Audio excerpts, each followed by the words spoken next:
And we are joined for more reaction by the Transport MMC in Johannesburg, Kunene. And he is among those that are at the forefront of fighting, particularly against hijacked buildings. MMC, good evening to you. Thank you for your time. This has to be a very shocking development. Your reaction to this tragic murder? Good evening, Polani. Let me start by sending condolences to the family, to the friends and his DJ Warasu's colleagues. It's devastating, Polani. You know, this was a good man. I did interviews with him and DJ PH on their podcast, and no hostility, just getting information out of you, wanting to be informed, holding us accountable as politicians in a very respectful manner, yet interrogating manner that you always also do.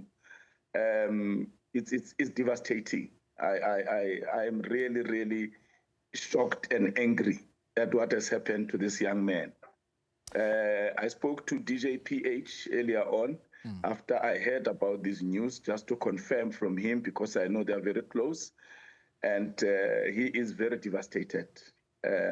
He's very devastated, clearly. I intend to go see the family. You know, the lives of our young people who have got a promising future are taken through a barrel of a gun. And it is not correct, clearly. Warras was not just a DJ. You know, we are saying DJ Warras, but this man was a businessman. He did multiple jobs just to provide for his kids, to provide for his family. Yeah. He was a hard worker. And from the three people that I've spoken to individually, he was there to inspect the building. I don't know if it's his building, but I understand that his security company gets appointed every now and then to secure buildings once they have been taken back by the owners. They secure the buildings, so they go to inspect whilst the renovations are happening.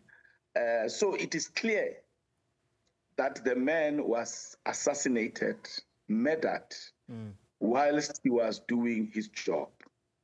If indeed that is the case, but I believe that that is the case, because I also saw pictures of him lying on the floor. And you can see that there are also hawkers around there. But the bullets went to him, which means he was the target. Yeah. We are not hearing of any stray bullets that went to anyone. So it means that he was the target. And probably I've said this many times. We are at war with illegally occupied buildings, cartels, syndicates. We are at war with the hijackers of our buildings, from Nigerians to Congolese, to Indians, to Portuguese, to our own brothers and sisters, Black South Africans. This is war. And God willing, you know, that is why every time I get an opportunity to act as the mayor, I go for these buildings, because as the MMC of Roads and Transport, I'm limited. I must focus on my portfolio. But as the mayor, you can go to all the portfolios and work with the MMCs. And that is why I always go for these buildings, because clearly, the buildings, it's not just about the hijack. They connect electricity illegally. They connect water illegally. The residents of Johannesburg are paying more for electricity. They are paying more for water, because these hijacked buildings take money from those that they put in there illegally, and they don't pay for services. Yeah. The city is losing billions, billions. MMC. I was threatened. I was offered money. I refused. And God willing, God willing, I am able to run the city of Johannesburg.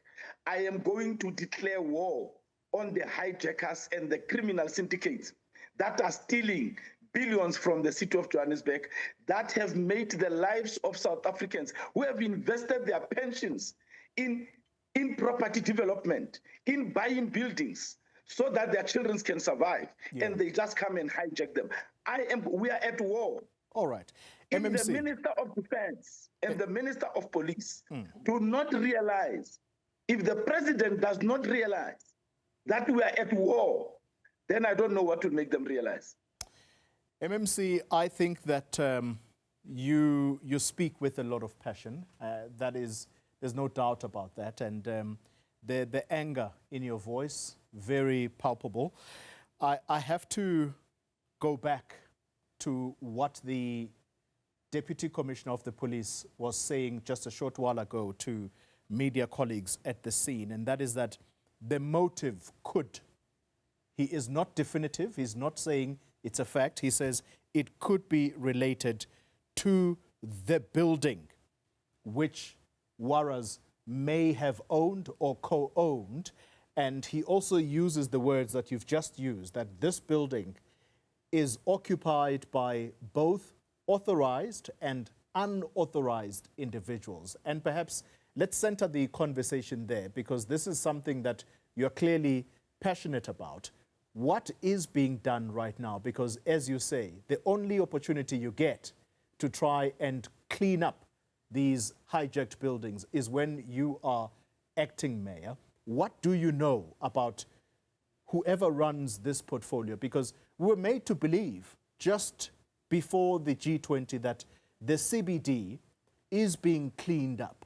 Where is the process now? Only, I can only speak for myself. This is a pandemic. Yes, the CBD was being cleaned, but you see, Toli, I am a person that wants to deal with the cause of the problem rather than the effects of the problem. The fields in the city, in the CBD, is because of people who are in the country illegally. It is because of illegal hawkers. It is because of the illegal bus ranks. It is because of the hijacked buildings. The buildings are filthy. How is the surrounding going to be clean?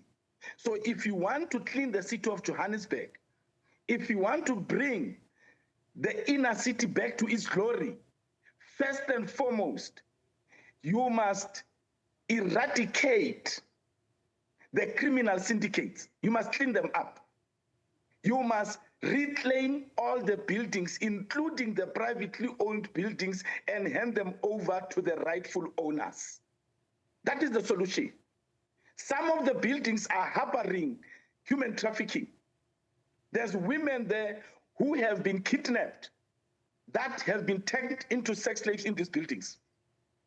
Some of the buildings are harboring drugs.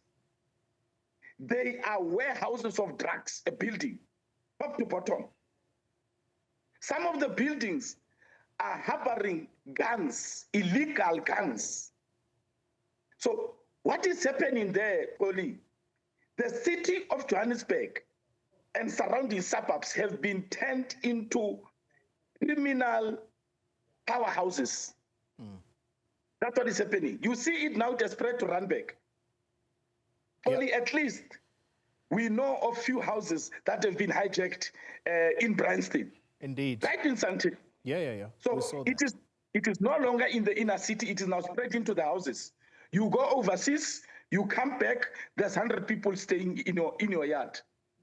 So this thing it has gone out of control, totally. Even you yourself, you might go on holiday, you come back, totally, you find people occupying your house. And when you go to the police, they say it's a civil matter. You must find alternative accommodation for these people. That is where we are, totally. Yeah. That is where we are. If we were serious, and I'm saying this with all humility, totally. God willing, I get an opportunity to be borrowed to the city of Johannesburg. My first declaration of war will be on illegally occupied buildings and the criminal syndicates. Because once you correct that, you'll be able to clean Johannesburg. You will be able to turn revenue for the city. You will be able to liberate women that have been kidnapped, some from countries as far as Lesotho and Swaziland. MMC? It is a crisis. It is treasonous what is happening in the city of Johannesburg. MMC, I think that you are spot on. I cannot fault what you have said, especially the latter part of your words, that there's got to be a commitment to clean up the Johannesburg CBD. Life cannot continue in this way. Let me thank you very much for your time and reaction tonight to a very, very tragic story that's taken place today. Round about midday, DJ Warras, his life taken so brazenly in full view of the public in one of the streets in Johannesburg.